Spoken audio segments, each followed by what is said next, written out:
I have a photo on my phone I can't delete. It's the two of us at the beach. I'm maybe 9, she's 11.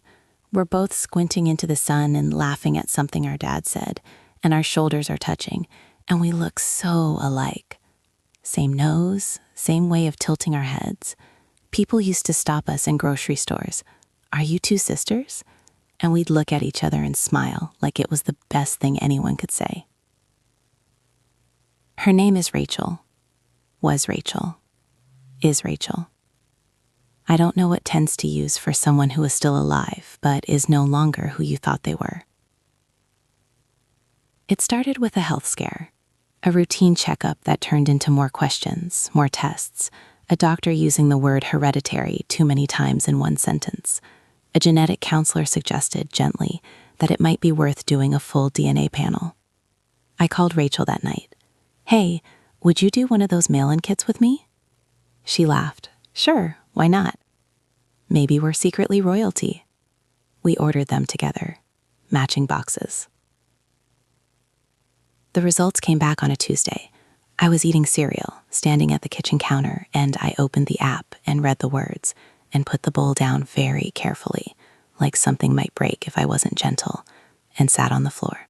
Rachel and I shared no biological parents. Not one.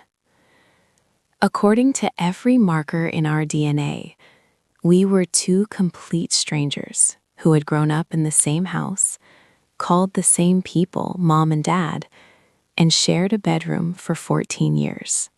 I called my mother. She picked up on the second ring, and I could hear the TV in the background, and she said, "Honey," in that warm, distracted way, and something in my chest cracked open just hearing it. I told her what the results said. The TV went quiet. And then she said, so softly I almost missed it, "I was wondering when this would come."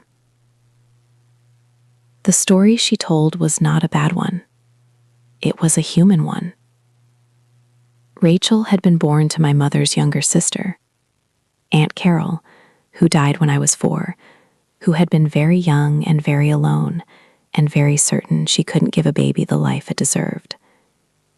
My mother had taken Rachel in before she was even walking, and kept the secret so long it had simply become the truth. "She is your sister," my mother said.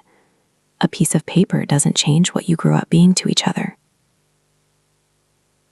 I heard her, I understood her. I still sat in silence for a long time after we hung up. Telling Rachel was the hardest thing I've ever done. She drove over that same evening, took one look at my face and said, "What's wrong?" And I wanted to stay in that moment forever. The last second before she knew. I told her everything. She went very quiet. Then finally, "So, Aunt Carol?" "Yes? Did she know about me at the end?" "I think so. I think that's why she chose Mom." She nodded, then looked at me with those eyes, our same eyes, I still think of them as ours, and said, "Does this change anything for you?" I started crying before I could answer, because yes, something had shifted, but no, she was still Rachel, still the one who drove 4 hours in a snowstorm when I called her at midnight, not even knowing why I was crying, still the girl in that photo, shoulder to shoulder with me, laughing. "I don't know yet," I told her, "but I don't think it changes us." She took my hand. We sat like that without saying anything for a long time. That was 8 months ago. We're still sisters.